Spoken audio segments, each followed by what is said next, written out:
বিজয় হলে মিছিল নয় সিজদায় পড়ব, জামায়াত আমির। ফলাফল না নিয়ে কেউ কেন্দ্র ছাড়বেন না, হাসনাত আব্দুল্লাহ। নির্বাচন সুষ্ঠু ও নিরপেক্ষ হলে মেনে নেব, তারেক রহমান। নির্বাচনে কোনো ইঞ্জিনিয়ারিং হলে মেনে নেওয়া হবে না, মির্জা আব্বাস। ভোট কারচুপির মহোৎসব চলছে, নাসির উদ্দিন পাটোয়ারি। ত্রয়োদশ জাতীয় সংসদ নির্বাচন ও গণভোটের ভোটগ্রহণ শেষে গণনা শুরুর প্রেক্ষাপটে বাংলাদেশ জামায়াতে ইসলামীর আমির ডা শফিকুর রহমান সংযম ও কৃতজ্ঞতার আহ্বান জানিয়েছেন। বৃহস্পতিবার 12 ফেব্রুয়ারি বিকেল 5টা 2 মিনিটে নিজের ভেরিফাইড ফেসবুক পেজে দেওয়া এক পোস্টে তিনি বলেন, মহান আল্লাহ যদি মজলুমদের বিজয় দান করেন তবে মিছিল বা স্লোগানের প্রয়োজন নেই, বরং সবাই যেন সিজদায় পড়ে আল্লাহর শকর আদায় করেন। ভোটগ্রহণ শেষ হবার পর এই বার্তায় তিনি ফলাফল যাই হোক না কেন তা ধর্মীয় ও শান্তিপূর্ণভাবে গ্রহণ করার ইঙ্গিত দেন। জাতীয় নাগরিক পার্টির মুখ্য সংগঠক এবং কুমিল্লা -4 আসনে জামায়াত জোটের প্রার্থী হাসনাত আব্দুল্লাহ ভোট গণনা শেষ না হওয়া পর্যন্ত কেন্দ্র না ছাড়ার আহ্বান জানিয়েছেন। বৃহস্পতিবার 12 ফেব্রুয়ারি বিকাল 3:45টায় ফেসবুক লাইভে দেওয়া বক্তব্যে তিনি বলেন, ভোট গ্রহণ সম্পন্ন হওয়ার পর সবাইকে নিজ নিজ ভোটকেন্দ্রে অবস্থান করতে হবে। বিশেষ করে পোলিং এজেন্ট ও দলীয় নেতাকর্মীদের উদ্দেশ্যে তিনি বলেন, ফলাফলের কাগজ হাতে না পাওয়া পর্যন্ত কেউ যেন কেন্দ্র ত্যাগ না করেন। তিনি আরও বলেন, ভোট গণনার প্রতিটি ধাপ সতর্কভাবে পর্যবেক্ষণ করা প্রয়োজন যাতে ভোটের ফলাফল স্বচ্ছ ও সঠিকভাবে নিশ্চিত করা যায়।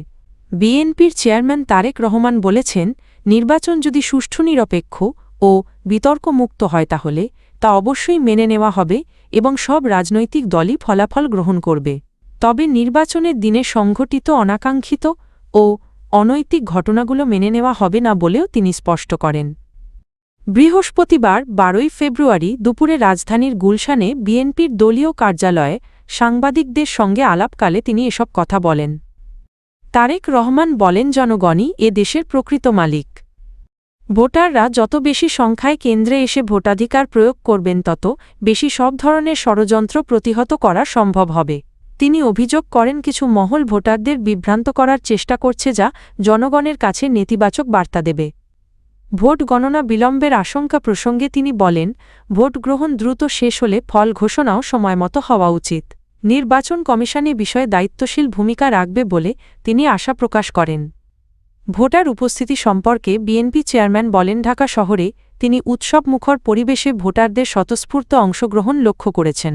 সারা দেশের পূর্ণাঙ্গ চিত্র এখনও না পেলেও প্রাপ্ত তথ্যে ভোটারদের আগ্রহ স্পষ্ট বলে মন্তব্য করেন তিনি। ঢাকা 8 আসনের ধানের শীষের প্রার্থী ও বিএনপির স্থায়ী কমিটির সদস্য মির্জা আব্বাস বলেছেন, এখন পর্যন্ত ভোট গ্রহণ সুষ্ঠু ও শান্তিপূর্ণ হচ্ছে। তবে ভোটে কোনো ধরনের কারচুপি বা ইঞ্জিনিয়ারিং হলে তা মেনে নেওয়া হবে না বলে হুঁশিয়ারি দেন তিনি।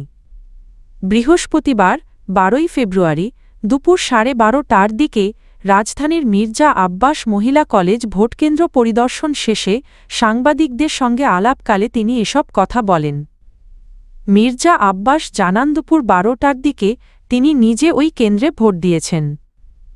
ভোট গ্রহণ পরিস্থিতি সম্পর্কে তিনি বলেন, এখন পর্যন্ত কোনো অনিয়ম চোখে পড়েনি এবং পরিবেশ স্বাভাবিক রয়েছে। তিনি আরও বলেন, জনগণের ভোটাধিকার নিশ্চিত করা সবার দায়িত্ব। এ ক্ষেত্রে নির্বাচন কমিশন সহ সংশ্লিষ্ট সব পক্ষকে সর্বোচ্চ সতর্ক থাকতে হবে। একই আসনে শাপলা কলি প্রতীকের প্রার্থী নাসির উদ্দিন পাটোয়ারির এজেন্ট ঢুকতে না দেওয়ার অভিযোগ সম্পর্কে জানতে চাইলে মির্জা আব্বাস বলেন, এ বিষয়ে তার কোনো তথ্য নেই। ঢাকা 8 আসনে জামায়াতে ইসলামীর নেতৃত্বাধীন 11 দলীয় নির্বাচনী ঐক্যের প্রার্থী নাসির উদ্দিন পাটোয়ারি ভোট কারচুপির অভিযোগ করেছেন। বৃহস্পতিবার 12 ফেব্রুয়ারি দুপুরে শাহজাহানপুর রেলওয়ে সরকারি উচ্চ বিদ্যালয় ভোটকেন্দ্র পরিদর্শন শেষে সাংবাদিকদের সঙ্গে আলাপকালে তিনি বলেন, ভোট গ্রহণে কারচুপির মহোৎসব চলছে। নাসির উদ্দিন পাটোয়ারি জানান, ভোট শেষ হওয়ার পরও কেন্দ্রে বহিরাগতদের অবস্থানের খবর পেয়ে তিনি সেখানে যান।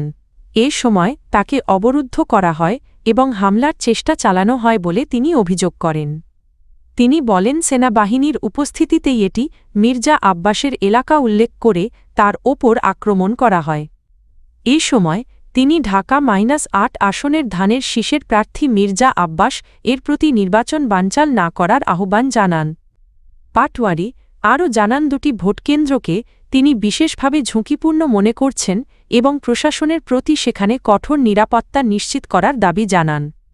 ভোটারদের উদ্দেশ্যে তিনি বলেন নির্ভয় ভোটকেন্দ্রে এসে ভোটাধিকার প্রয়োগ করার জন্য প্রশাসনকে অনুকূল পরিবেশ নিশ্চিত করতে হবে।